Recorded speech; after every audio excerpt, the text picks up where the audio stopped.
فدای عمر با جان و تنم، به عشق عمر زندگی میکنم. سرم خاک پای عمر جان بود، نشان ولایش به سر میزنم. فدای عمر با جان و تنم، به عشق عمر زندگی میکنم. سرم خاک پای عمر جان بود، نشانی ولایش به سر میزنم. نشانی ولایش به سر میزنم. از آن دم که تسلیم طه شدی، مرادی رسول مصفا شدی. دعای محمد تو هست ثمر، به تکبیر ایمان معلا شدی. به شمشیر بران به دستور حق، جهان را تو دادی به عزت سبب. اگر برای همگان ما حیات دهد، دوام این موضوعی خیلی لازم و خیلی درکار برای همگان ما و شما را با اذن پروردگار و خواست الهی باز دوام میدهیم. موضوع آنچنان موضوع مهم است دادر عزیز، حق همسایه داری که تا جایی که شخص نزد حبیب خدا آمد و از پیامبر خدا پرسید من چگونه دانم که انسان شریف هستم، انسان خوب هستم، و یا چگونه دانم که من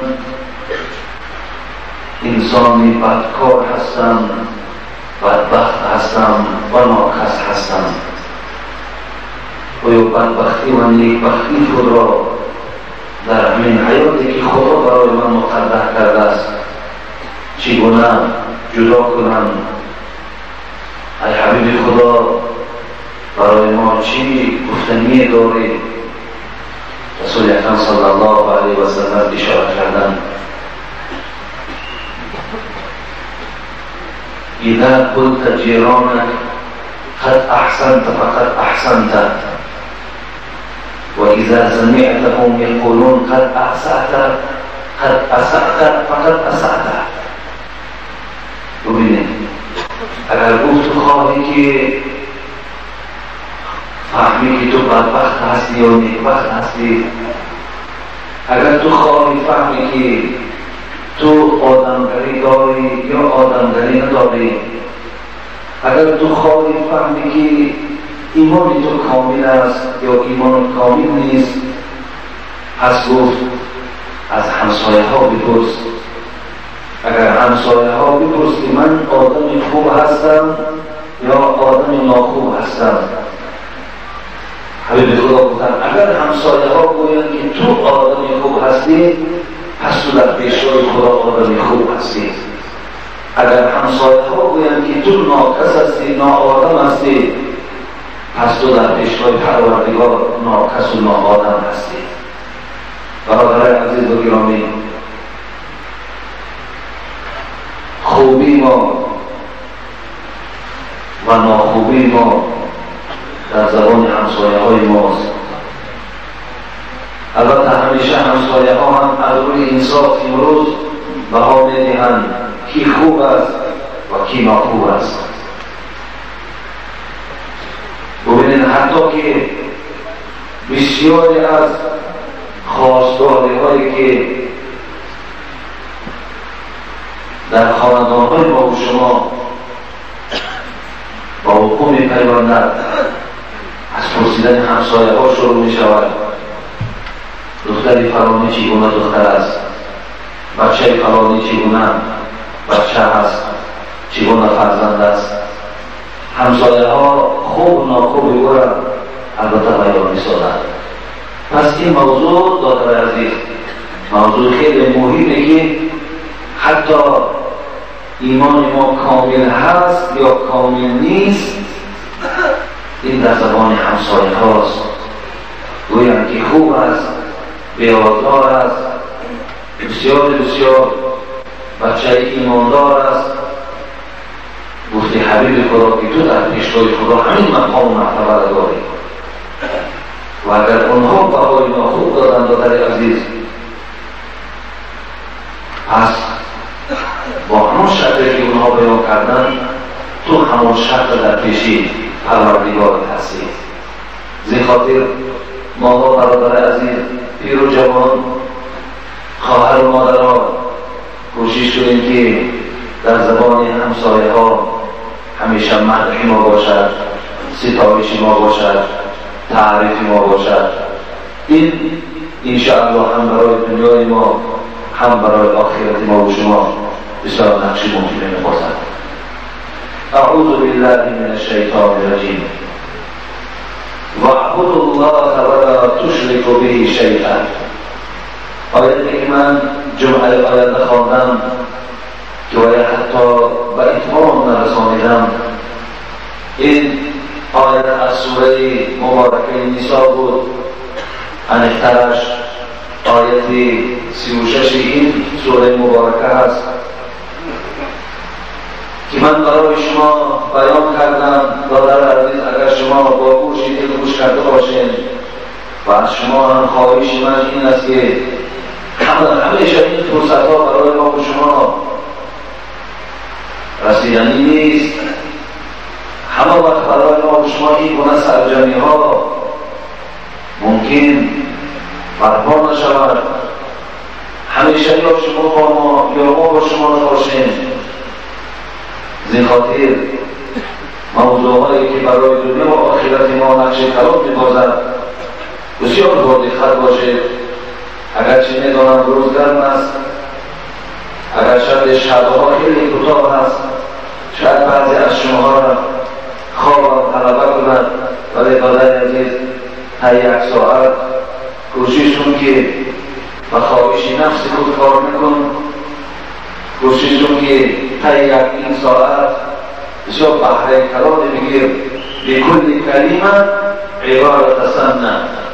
هر یک کلمه که برادر عزیز اینجا تو بشنوی همچنان بردباری خدا برای تو بدهد که در هر کلمه عبادت سالانه را پروردگار در نامه اعمال می‌نویسد.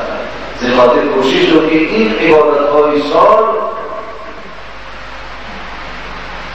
برای تو در نامه اعمال تو نویسانده شود. مبادایی که به هدر نرود، مبادای این نشست تو و ضرر جان تو حل نشود. خداوند گفت پیش از آنی که پروردگار 8 طایفه را، حرمت اونها را، عزت اونها را، دستگیری اونها را، اندیشه های نیکی ما راست این 8 طایفه باید انجام گیرد. در آغاز آیت پروردگار گفت واعبدوا الله ولا تشركوا به شیئا. یگانه جایی که شما باید عبادت کنید این نزد الله هست. این به الله وابستگی دارد. برادر عزیز و گرامی، و من خلقت الجن والانس الا لیعبدون. خدا گفت مراد از آمدن شما بندگان خدا، مراد از همه این انسان‌هایی که روی زمین امروز قرار گرفتند، آمدن شما به دنیا، خداوند گفت فقط و فقط این است که شما پروردگار را عبادت کنید. من شما را برای عبادت خودم آفریدم. یا ابن آدم اینی خلقتک للعبادة فلا تلعب.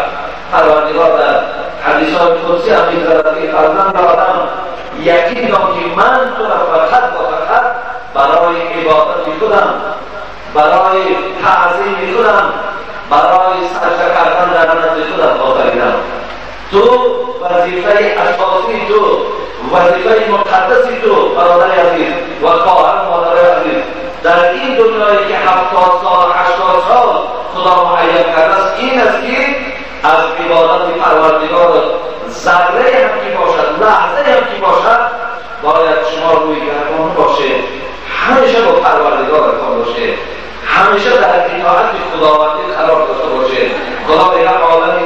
آفریدم و عالم اینس آفریدم فقط برای اینکه خدا را شناسه، برای اینکه خدا را عبادت کنه. و فی انفسکم افلا تبصرون. خداوند در سوره زاریات اگر برادر عزیز شما نظر کنید، پروردگار بگوید شما در نفس‌های خود را نظر کنید. برادر عزیز شما چشم‌هاتون را نگاه کنید، شما لب‌هاتون را نگاه کنید، شما میان‌های خود را نگاه کنید، شما پای و دست‌های خود را نگاه کنید. قطاده در زیر همین تفسیر در ابن کثیر حضرت عجیب بیان دارد، میگوید من تفکر فی خلق نفسی عرف انه انما خلق ملوینا مقاصده للعباده. ببینید حضرت قطاده مفسر گرام در زیر همین آیاتی که من قبل خواندم میگوید که اگر انسان خیلی با اندیشه زیبا اگر در خودش نظر کند، هر آینه و خلاصه میآید که من برای بندگی پروردگار آفریده شدم. تکبیر! من برای بندگی پروردگار آفریده شدم. دادار عزیز ببینید وقتی که شما سجده میکنید اون میانه‌های خم شدن شما را ببینید، چگونه راست میشوید، چگونه در رکوع میروید، چگونه در سجده میروید. هر انسان اگر اندیشه و گفتی قطاده کند چیزی بای پروردگار آفرید و او را برای عبادت خود چگونه گفتی شیخ سعدی رحمت الله علیه از آن سجده بر آدمی سخت نیست، از آن سجده بر آدمی سخت نیست که در صلب او مهره لخت نیست. برای آن سجده بر انسان سخت نیست که مهره در گوش تو خداوند گل کاری کرده است و یا یک رخت کرده است و چنان ساخته شده است، چنان گل کاری کرده است که هر جانبی که خدا گوید بنده من پهلو بگیرد انسان گردانده میتواند. پس این آیت در واقع معبود الله فراموش کرد خدا را در عزیز. خواه پول داری، خواه منصب داری، خواه دنیا داری، خواه چیز داری نداری، یقین نامنده پروردگار هستی. یقین نام که تو خدا برای عبادت خود آفرید.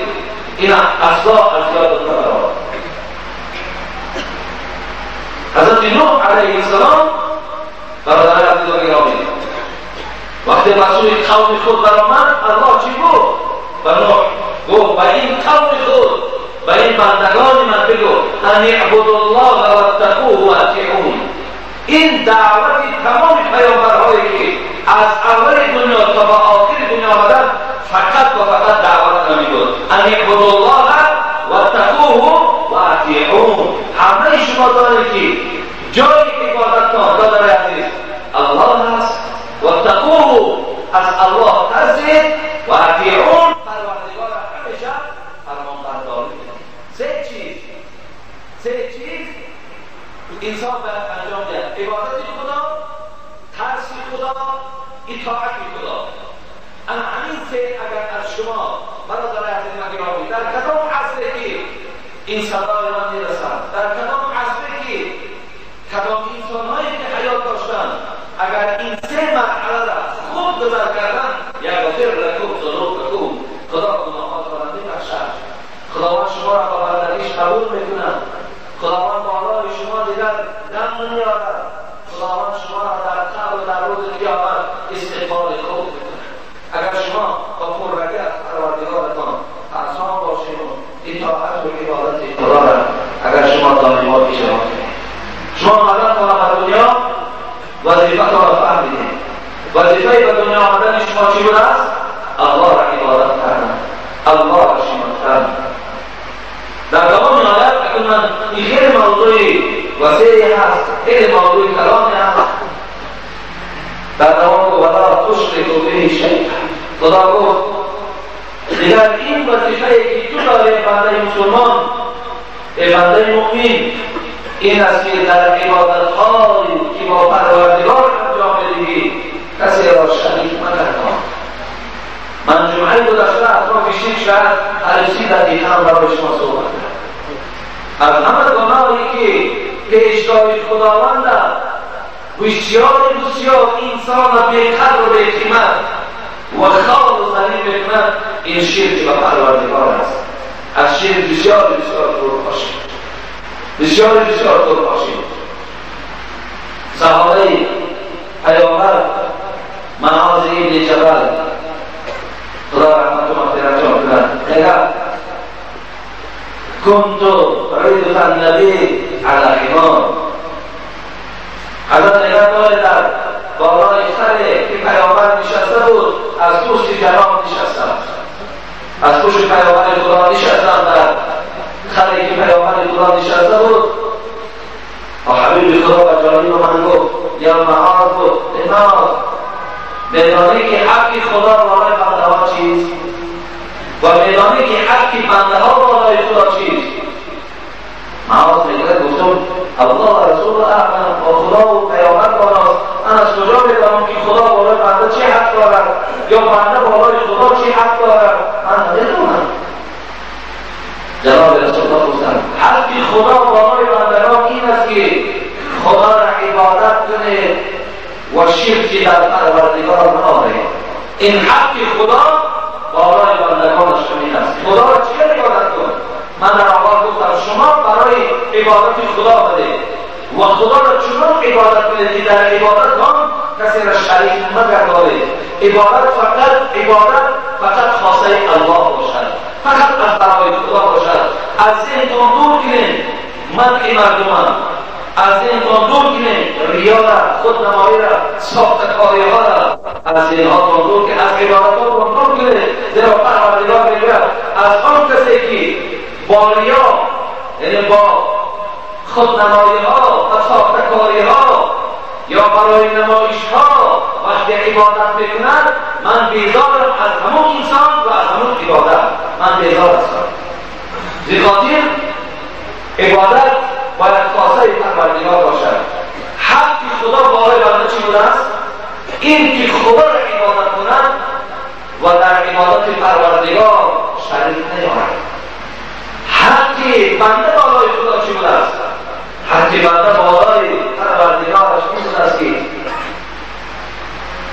پروردگار او را عذاب نمی‌سازد مادامی که شرک در راه خدا نآورد. برادر عزیز فقط و فقط موحد باشه، توحیدی باشه، همه حواله کار کنه رسول پروردگار تو را بار نکنی. حضرت نوح علیه السلام چه مشکلاتی داشت؟ کاری را کی بود کرد؟ کاری را کی برانجام رسانید؟ حضرت آنقدر مانده شدند که گفت قال ربی اینی دعوت قومی لیلا و نهارا. ای پروردگار آخر شب و روز دعوت دارم، شب و روز. داعیای بزرگ برادرایی که شما دعوت دارید این سخن حضرت نوح شعار همگان را باشد، شعار دعوتگران باشد. مانده شدم، خسته شدم تو حضرت این قال ربی اینی دعوت قوم لیلا و نهارا فلم یزدهم دعایی الا فرارا و اینی کلما دعوتهم لتغفر لهم جعلوا اصابعهم في اذانهم واستغشوا ثيابهم واصروا واستكبروا استكبارا. خدا را شب خوابم، روز خوابم، مسئولیت داعی، مسئولیت واحدی، مسئولیت پیامبری را اجرا دارم. شب و روز بنده‌های خدا را دعوت دارم، شب و روز. ولی افسوس پروردگار را ندارم که اینها را چی برای رسیده باشد که از من نگریزم. وقتی من اینها را دعوت میکنم چکار میکنم؟ اینا جعلوا اصابعهم فی اذانهم، دستهاشون را در گوشهاشون میدارند که حتی سخن نوح علیه السلام نشنوید. واستغشوا ثیابهم، جامه‌هاشون را در بالای روهاشون میپکنند تا روی نوح علیه السلام نبینید. خدایا این چه بدبختی است، این چه تکبری از جانب قوم من موجود آمد. این چه مشکلاتی داشت میزدنش. ولی حضرت نوح به کجا مراجعت کرد؟ به کجا؟ قال ربی لا تذر علی الارض من الکافرین دیارا انک ان تذرهم یضل عبادک ولا یلد الا فاجرا کفارا. پروردگار دعا کرد خدا را گفت در بالای زمین از تخم کفر چیز باقی نماند. اگر چیز از کفر باقی ماند هر حال اینها روز و روز با زائد بشوند برای بندگان خدا با مشکلات را ایجاد کنند. پروردگار با دعای نوح علیه السلام اون قوم کاملا از بین برداشت. برادر عزیز گرامی، کار موسی علیه السلام با فرعون که انجام داد، مراجعت حضرت با الله بود، الله کاش خاتمه داد. کار پیامبر خدا از مدینه و از مکه و مدینه رفتن چه مشکلاتی بود که ترحم داشت، که مهربانی کرد، الله کرد. زیخاطر شما هم اگر برادر عزیز دیگران پیوست شویه، دیگران تکلیفات راستا و پروردگارتون مراجعت کنید، انشاءالله شما هم پیشوای خدا در موافق این آیت پاداش میگیرید. شاید میگفت در دل همه شرک و سجده بر خاک چیز بود، در دل همه شرک و سجده بر خاک چیز بود، بر جسم خلیل جامعه پاک چیز بود. زهر است گونه و توبه تریاکی وی است، چون زهر بدین رسید تریاک چیز بود. حضرت ها بیان میکردن که اگر ذهنهای شما، فهمهای شما، جسدهای شما پر از شرک باشد، با این شرکها سجده شما چی معنی دارد؟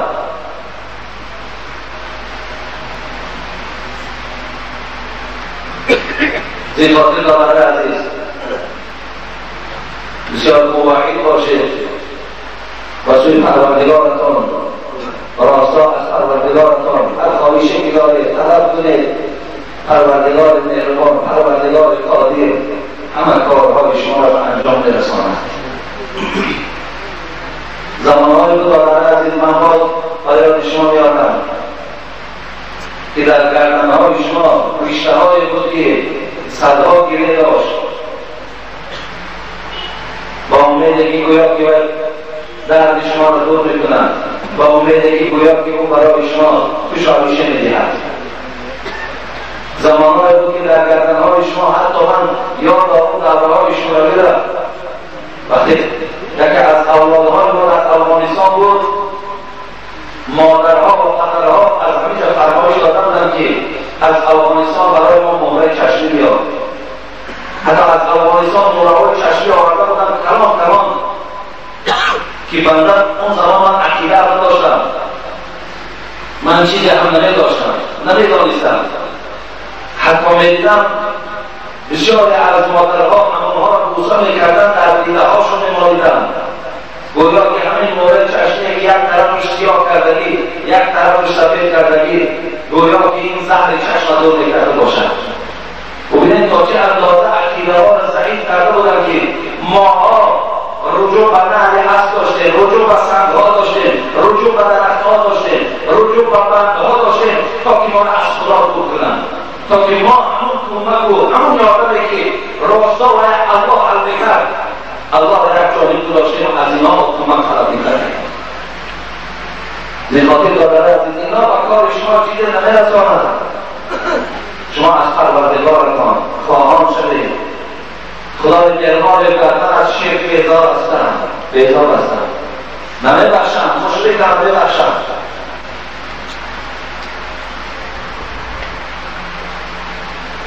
میایم به دوام آیت. پروردگار در دوام آیت و بالوالدین احسانا سفارش ها سأل میشود. دادر عزیز، سفارش خدا است. سفارش یک بنده خدا میشود، همگان با تمام هستی ما اجرا میکنیم که این قانون است، این سرقانون است، این کنیستیتوسی است. همگان ما تسلیم میشویم، همگان ما اجرا میکنیم. این هم سفارش پروردگار است. و بالوالدین احسانا، به بنده‌هایی که در روی زمین نام مؤمنی داره، نام مسلمانی داره، الله برای شما سفارش میدهد پدر و مادر احترام کن، به قدر پدر و مادر برس. دادر عزیز، سخت گرفتن پدر و مادر، درشت گفتن پدر و مادر، خواد انداختن پدر و مادر همیشه برای فایده فرزند است.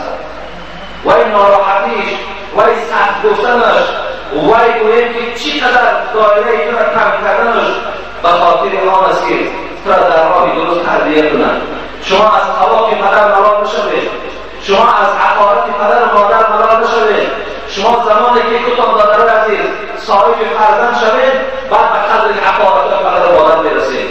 ببینید که این حقارت نبوده است، این بهترین تعلیم بوده است، این بهترین جمله بوده است.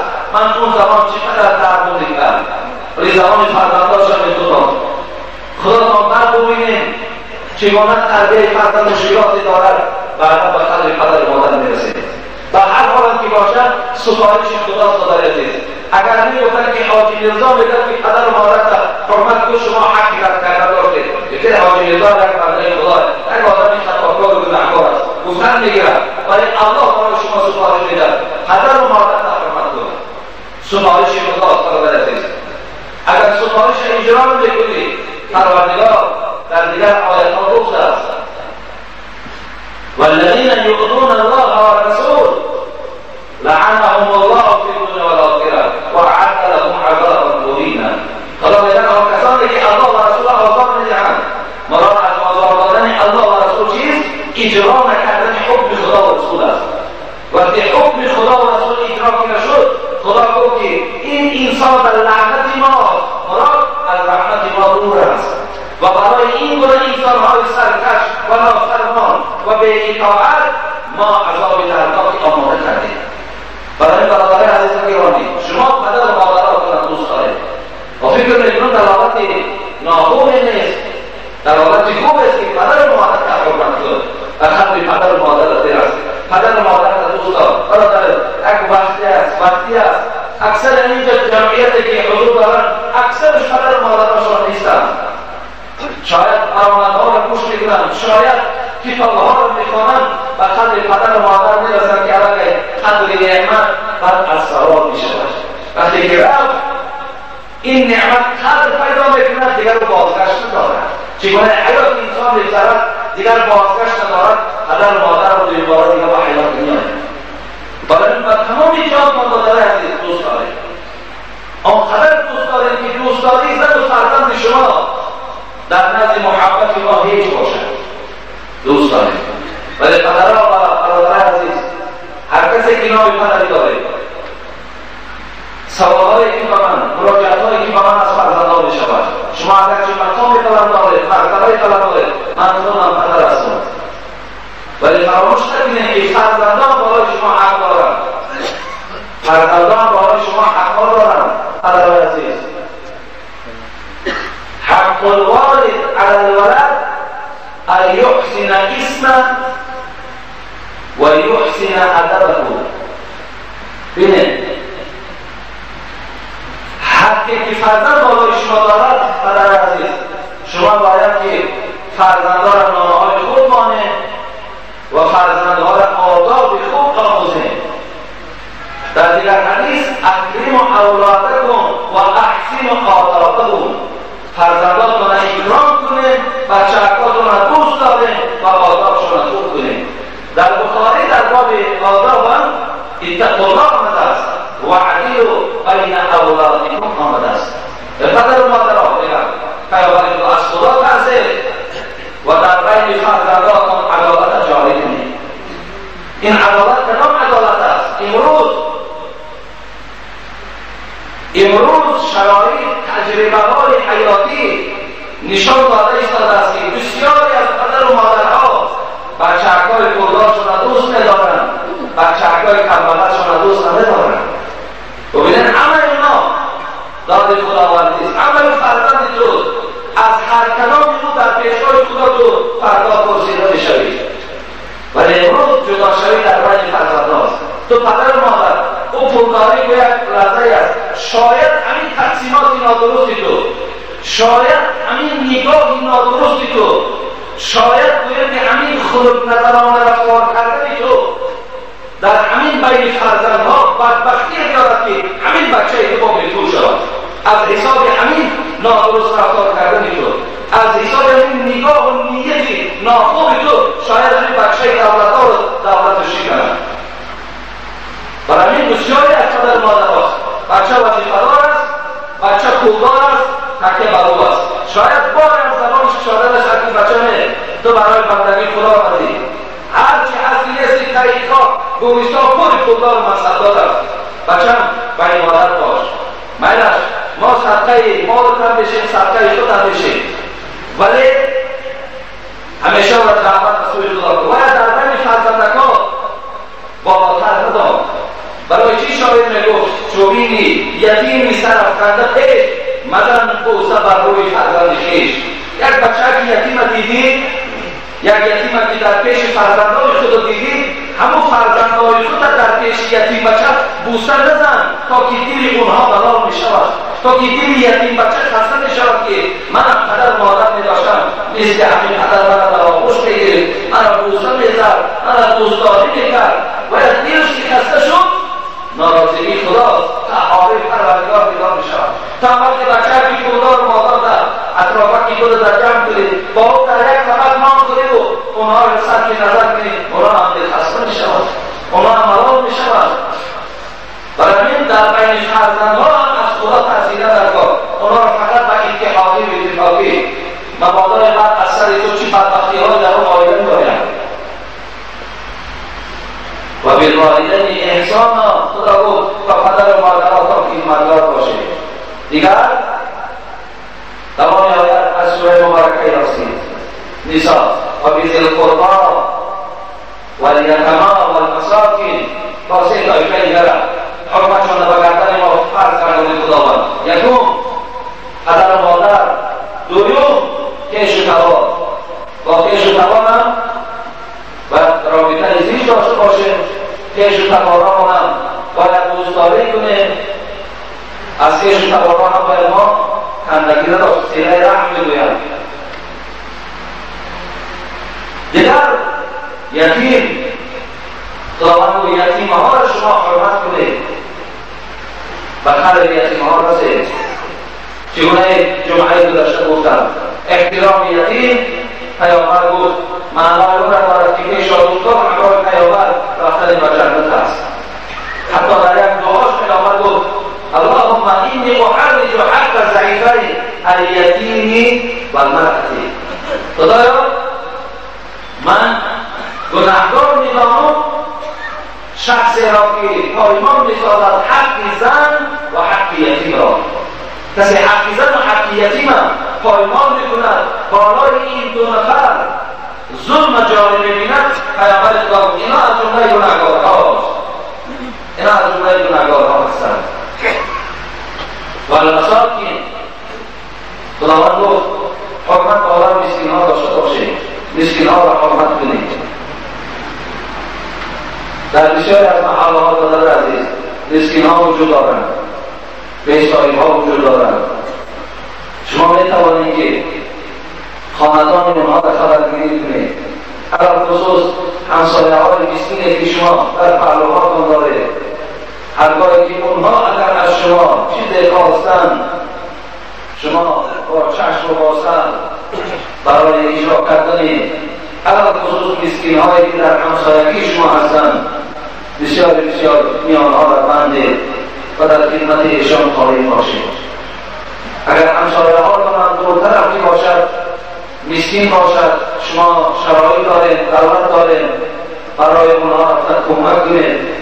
خداوند برای شما جزای خوب می‌دهد، برای شما پاداش خوب می‌دهد. مسکین در تمام آیات خداوند می‌فرماید والجار ذی القربا والجار الجنوب. برادر عزیز مسئله مقصد می‌آییم، مسئله موضوع می‌آییم. خدا می‌گوید همسایه‌هایی که در شما قریب هستند و همسایه‌هایی که در شما قریب نیستند، آنها را احترام کنید، آنها را قدردانی کنید، به قدر ایشان برسید. ببین احترامی چگونه پدر و مادر و گردن ما و شما فرض و واجب است.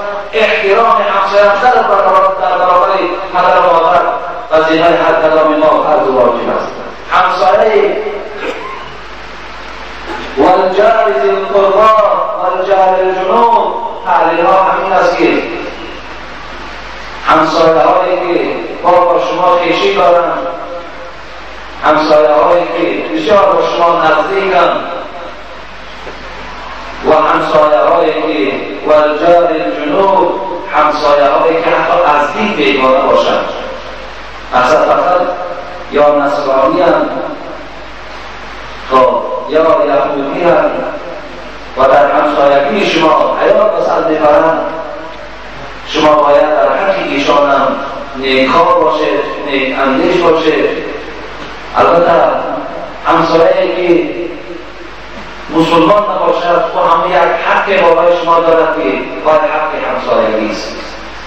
اگر دیگر همسایه بالای ما دو حق داشته باشند، هم حق مسلمانی هم حق همسایه، یهودی ها و نصرانی ها و دیگر دین هایی که باشد بالای ما فقط یک حق دارد، حق همسایگی.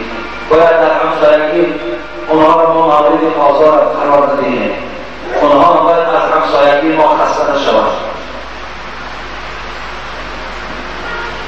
رسول اکرم صلی الله علیه و سلم دوام آیت ناخوانده برای شما حدیثی را بیان کنم. این من سعادت ابن آدم المرأة صالحة. برادر عزیز، چگونه که در اول من حدیث ابن ماجه برای شما خواندم که نیکبختی شما و بدبختی شما در زبان همسایه ها است، و همون مضمون و همون معنی باز کلمه خدا گفتن هر کسی که دارای چهارچیز باشد آدمی با سعادت است، آدمی نیکبخت است، آدمی خوب است. برادر عزیز، هر چیزی که بشنوید در ذهن‌هاتان جای کنید. اینا برای فایده هم حیات و هم آخرت شما بسیار نقش مهمی می‌بازد. چی‌ها باشد که سبب سعادت ما، سبب خوشنودی ما، سبب خوبی ما در دنیا و آخرت است. یکم جناب رسول اکرم گفتن زنی صالحه، زنی خوب داشتن. کسی زنی خوب دارد آدمی با سعادت است. خدا همه شما را صاحب زنهای خوب کنند، با آن زنهایی که آدمی بد دارند، فعل بد دارند، رفتار بد دارند، زبانهای درشت دارند، خدا آنها را توفیق دهد، خدا آنها را زنهای خوب گرداند تا که با دعای نیکی شوهرهاشان دنیا و آخرت خود آباد سازند. دوم حبیب خدا گفتند و نرکب الحنی، هر کسی که اگر هر چیز سواره‌ای که در خانه دارد، مراد ماشین های سواره‌ای که شما دارید، وقتی ماشین کلام انسان داشته باشد یا اسب داشته باشد یا شتر داشته باشد، باید در قطار آدم‌های با سعادت می‌دراید. یعنی این هم نشانه با سعادتی دوست که خداوند تو از صاحب این ماشین نشانه، صاحب این چیزی سواره کردانه، این هم در خدا داده است، این هم نشانه نیکبختی دوست. و دیگر والدار الواسع، حبیب خدا گفتن سیوم نشانه سعادت شما این حولی کلام داشتن، حولی های کلام، حولی های وسیع که هر انسانی که داشته باشد این هم نشانه سعادتی روست، این هم نشانه خدا داده روست. و چهارم والجار صالح، حبیب خدا گفتن چهارم چیزی که نشانه سعادت هر کدام دوست همسایه خوب داشتن است. برادر عزیز، همسایه خوب داشتن نشانه سعادت شما را نشان می‌دهد. شاید در این قوم ما اکثریت همسایه‌های خوب داشته باشید. تصور کنید که شما یک نشانه سعادت در شما وجود دارد که همسایه خوب دارید. اگر در شما همسایه ناخوب اگر وجود داشته باشد، معنای اون دارد که شما از یک سعادت‌هایی که پیامبر خبر دادن شما محروم هستید. برای این است که داریم انسان‌ها پیش از آن که خانه اندازند یا خانه خرند، او ببینید حتی از همسایه‌ها می‌پرسند یعنی کیها همسایه‌های اونها باشد تا که در همون منزل، در همون گویم دیه یا محله برای خود خانه سازند. پس همسایه خوب داشتن نشانه چی بود است؟ نشانه سعادت هر کدام شما. حضرت ابی هریره رضی الله تعالی عنه میگوید بار پیامبر خدا در حدیث مبارک آمد است که من یأخذ عنی هذه الکلمات، بار در بین مردم مردم پیامبر خدا گفت کی از بین شما کیست آن کسی که 5 کلماتی که بیان می‌سازم این کلمات برای خود انتخاب کند؟ کیست؟ من یأخذ عنی هذه الکلمه؟ کیا هستند برادر عزیز؟ این اعلام بود.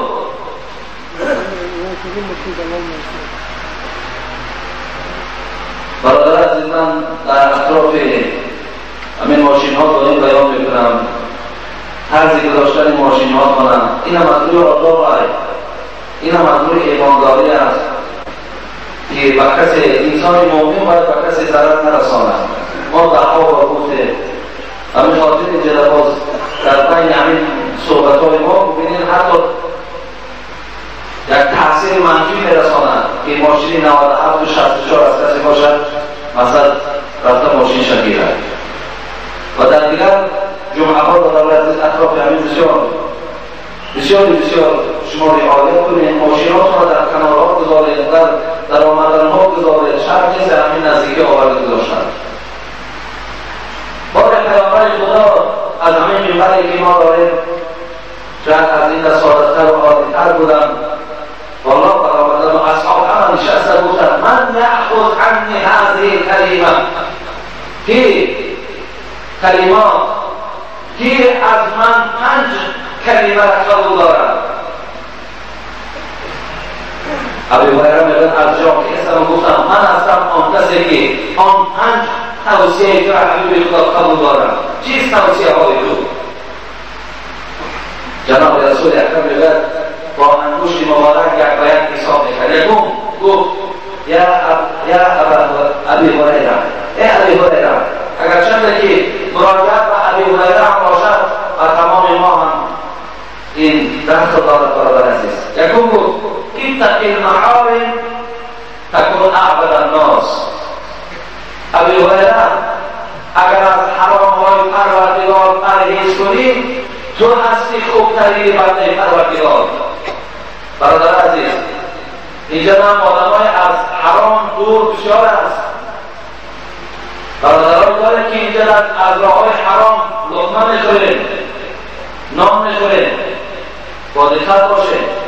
پیامبر خدا یکم تأکیده که و تمام مسلمان ها از آن جمله به ابی هریره کردی بود اتق المحارم تکن اعبد الناس.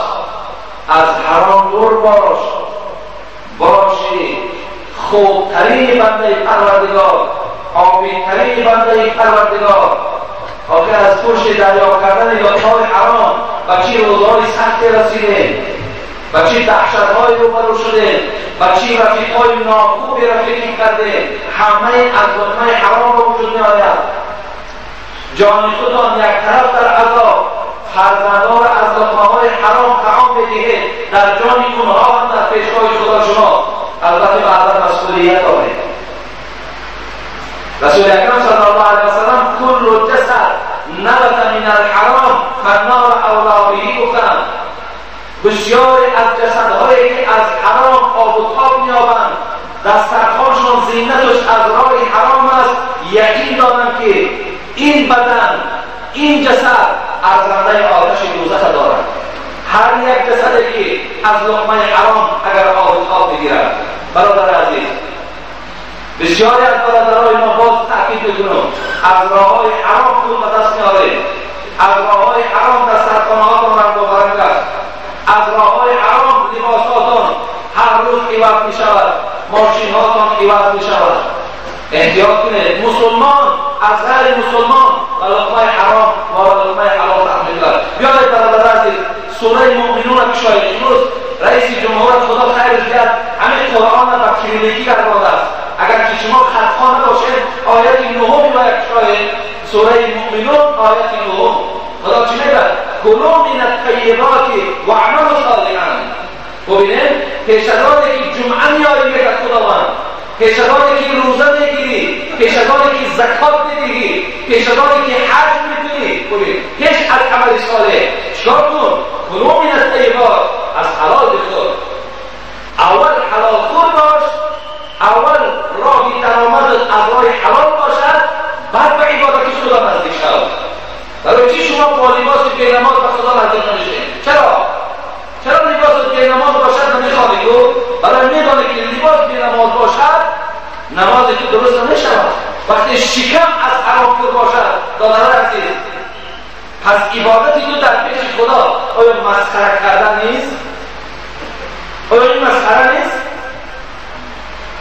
خدا میگه پیشنهادی که عمل صالح میکنی اول راهی کار حلال برای خود پیش کن، از راه حلال به دست بیار. بسیار برادرای داریم که با راه حلال صاحب خانه شدن، صاحب دستگاه دکان شدن، صاحب ماشین شدن. این دروغ است که با راه حلال آدم وای نمیشود. نه، حضرت عثمان میلیونر بود، از راه حلال بود. حضرت عبدالرحمن ابن عوف آنقدر دولت داشت که حساب حد و کنار نداشت. 1000 شتر با گندم با تمام گوید که اسلحه ها حضرت عثمان در راه خدا بخشید. حساب کنید چه مقدار مال در راه خدا داد. 1000 شتر، هم گندمی که در پشت بار است. تکبیر! با راه حلال دریافت کردن این چی است؟ این نشانه قبول عبادت ماست. برادر عزیز، حضرت عبدالله بن عمر چی گفته؟ لو صلیتم حتی تکونوا کالحنایا و صمتم حتی تکونوا کالاوتار ما تقبل ذلک منکم الا بورع الحافظ.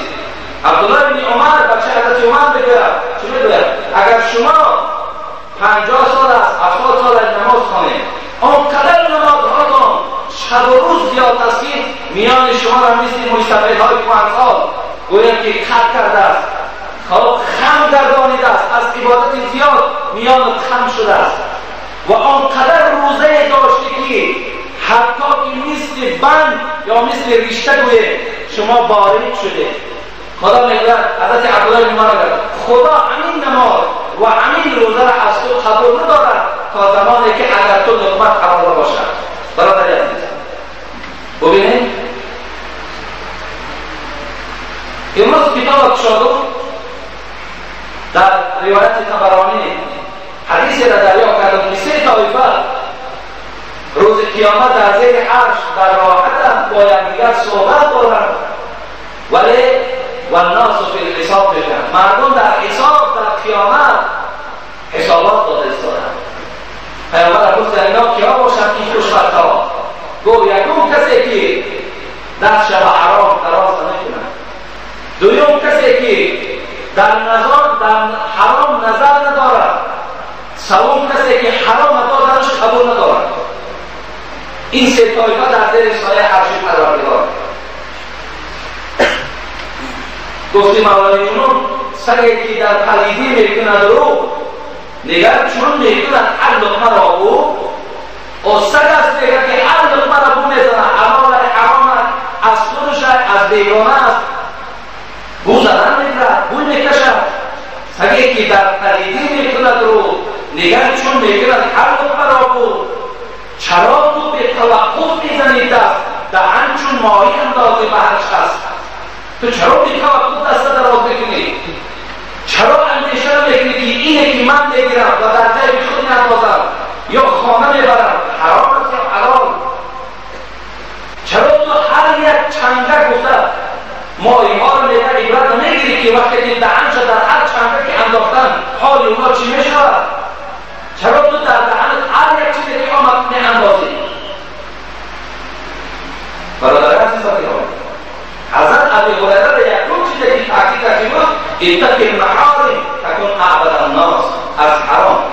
از حرام پرهیز کن میباشید پاکترین مردم ما را سوال دادن بابا راجع همین پاره میده حلال حرام ندارد.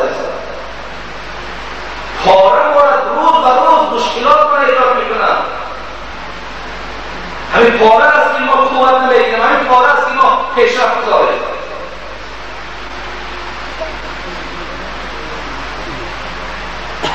برای این کارهای حرام زیاد از خدا تا میدانه. شرطیت من موضوع احترام همسایه است. یک نقطه بس است اگر شعور است ورنه چون شراب پیش کور است. برای آدمی همین باقی یک نقطه گفتن که حرام خودش میفهمد.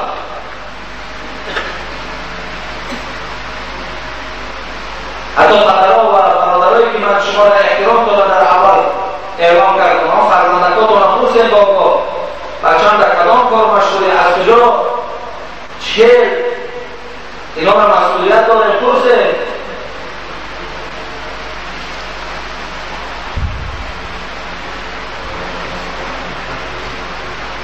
یکم چی بود است؟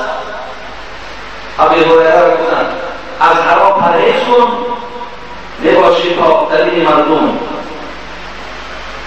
دوم از آن دیگر را گفت ورزق بما قسم الله لك تکن اغنی الناس. برادر عزیز ببینید دوم چی گفت؟ راضی شو با آن چیزی که خدا به تو داده است میباشی بالاترین مردم. چیزی که خدا به تو قسمت کرده است در تقدیر تو هر چیزی را که خدا کشیده باشد و او راضی باش میباشی بالاترین مردم. یک دوری پیغمبر خدا را خوانده بودم، خدا دانست روایت بیهقی بود یا روایت طبرانی بود که پیغمبر دعا کرده بود است که اللهم اینی اسألک نفسا مطمئنه تؤمن بلقائک ترضى بقضائک و تقنع باعطائک. پیغمبر دعا کرده بود است خدایا خواهشم دعای پیغمبر رسول این است که نفس آرام بده، نفس آرام چنان نفس باشد که ایمان و دیدار تو در آخرت داشته باشد، راضی به قضا و قدر تو باشد و به آن چیزی که برای پیغمبر عطا میکنی در او قناعت داشته باشد. خدای گفتن هم در نفس برای پیغمبر نصیب بکردم. چرا ما دعا نکنیم اینم؟ چرا ما از خدا نخواهیم که خدای برای ما چنان نفسی که هر چیزی که به ما دادی خواه کم بود، خواه میاره بود، خواه بیش بود، نفس ما در او راضی شود.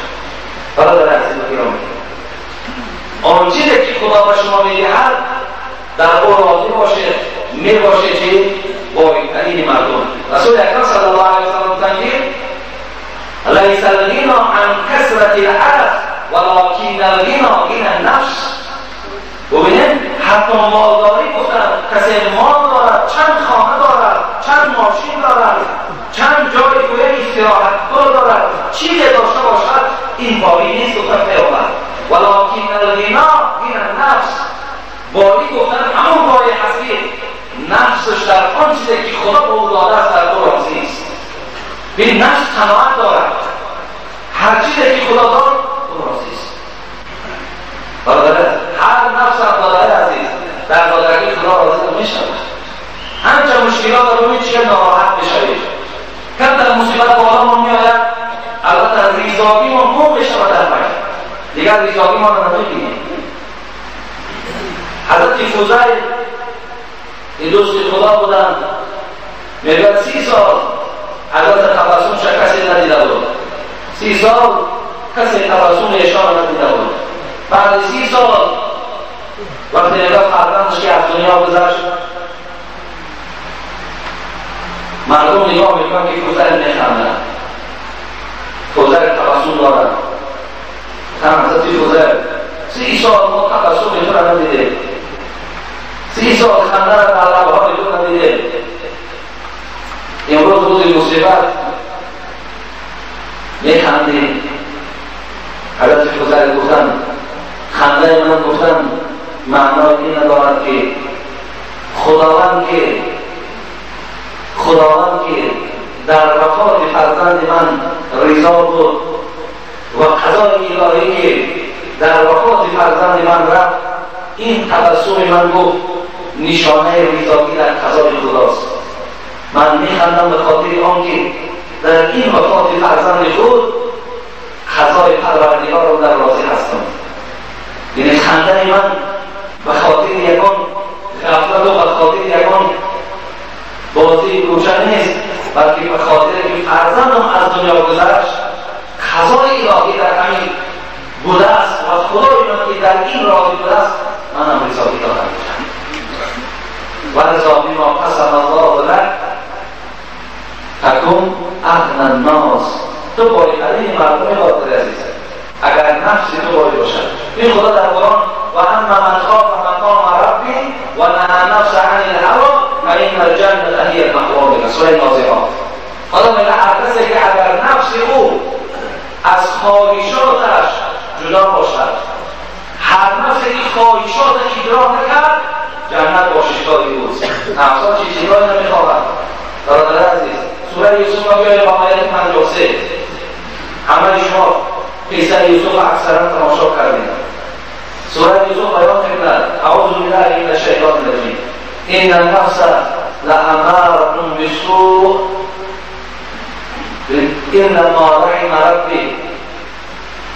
خداوند می‌فرماید نفس همه وقت انسان به سوی بدی می‌کشد، همه وقت به سوی نادرست دعوت می‌کند.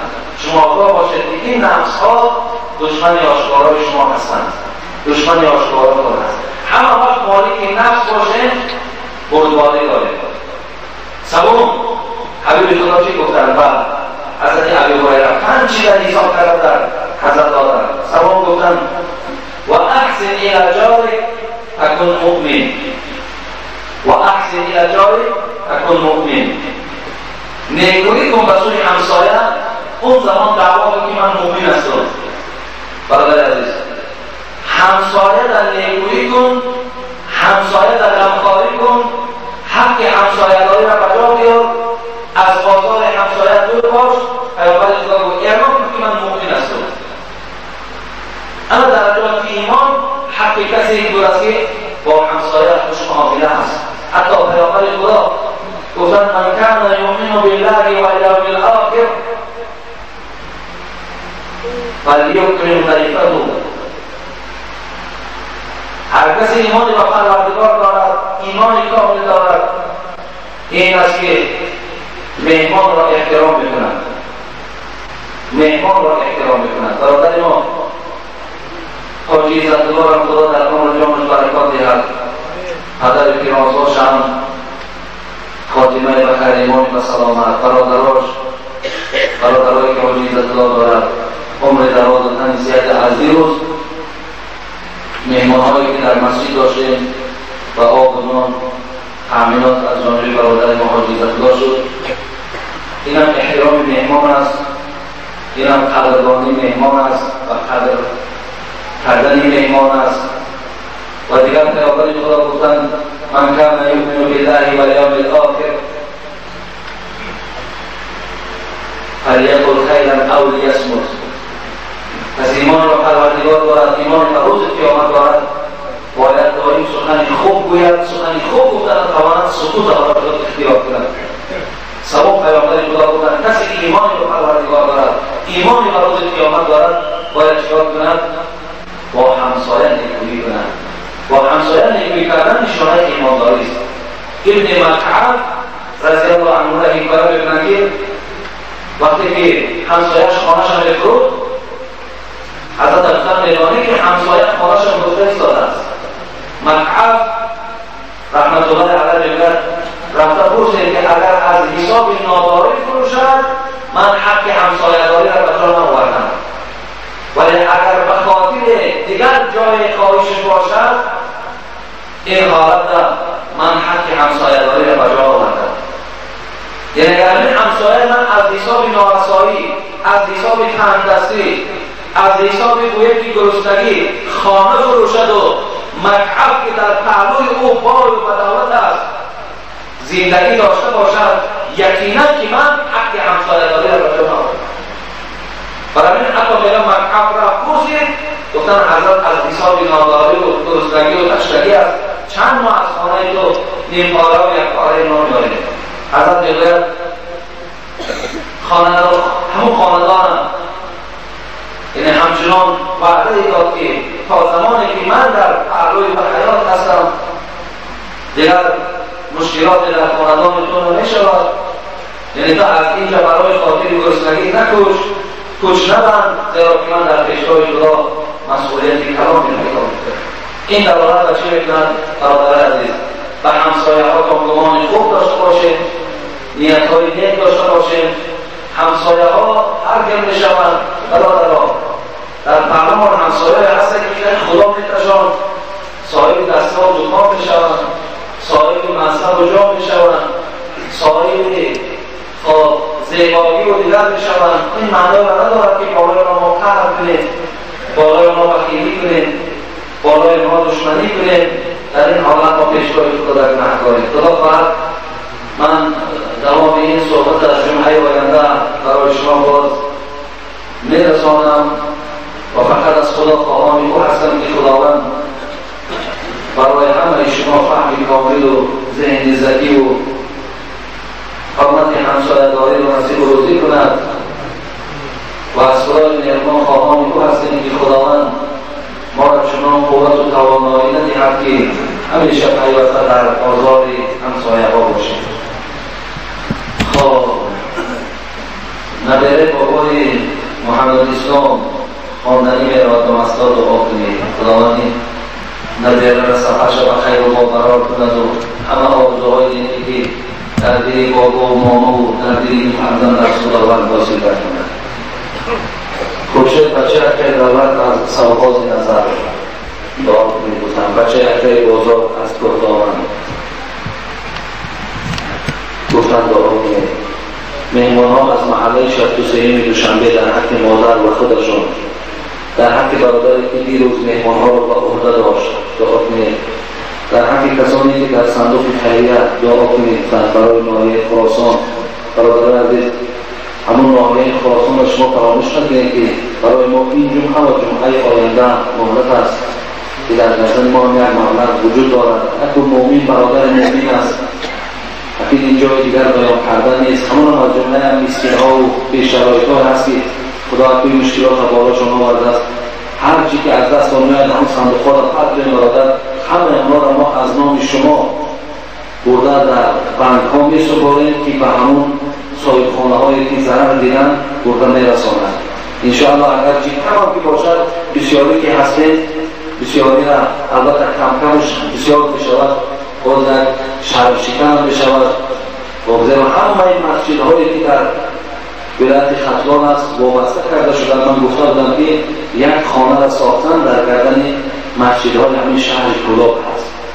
برای این برادری از در این مسئله بسیار کمک کنید. ببینید من تعمیر مسجد دارم یا الله فراموش کردم.